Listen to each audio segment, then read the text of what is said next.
Un amateur du jardinage, demi-bourgeois, demi-manant, possédait en certains villages un jardin assez propre et le clos attenant. Il avait deux plans vifs fermés cette étendue. Là croissaient à loisir l'oseille et la laitue, de quoi faire à Margot pour sa fête un bouquet. Peu de jasmin d'Espagne et force serpolet.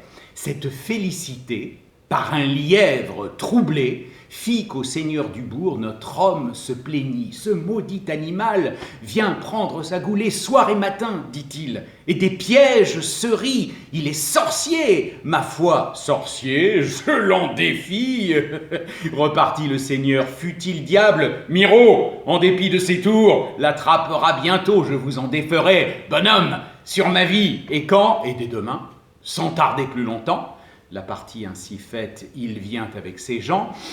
Ça, déjeunons, dit-il, vos poulets sont-ils tendres? La fille du logis qu'on vous voit approcher, quand la marierons-nous? Quand aurons-nous des gendres? Bonhomme, c'est ce coup qu'il faut, vous m'entendez, qu'il faut fouiller à l'escarcelle. Disant ces mots, il fait connaissance avec elle. Auprès de lui, la fait asseoir, prend une main, un bras, lève un coin du mouchoir. Toute sottise dont la belle se défend avec grand respect, tant qu'au père à la fin cela devient suspect. Cependant, on fricasse, on se rue en cuisine. De quand sont vos jambons? Ils ont fort bonne mine, monsieur.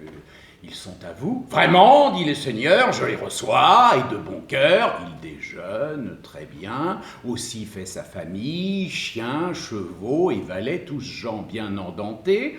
Il commande chez l'hôte, il prend des libertés, boit son vin, caresse sa fille.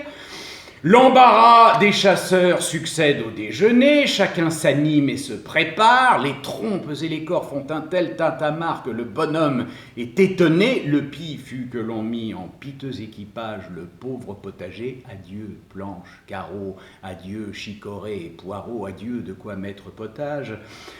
Le lièvre était gîté dessous un maître chou, on le quête, on le lance, il s'enfuit par un trou, non pas trou, mais troué, horrible et large plaie que l'on fit à la pauvre haie par ordre du seigneur, car il eût été mal qu'on eût pu du jardin sortir tout à cheval. Le bonhomme disait, ce sont là jeux de prince, mais on le laissait dire, et les chiens et les gens firent plus de dégâts en 1 heure de temps que l'on aurait fait en 100 ans tous les lièvres de la province. Petit prince, videz vos débats entre vous. De recourir au roi, vous seriez de grands fous. Il ne les faut jamais engager dans vos guerres, ni les faire entrer sur vos terres.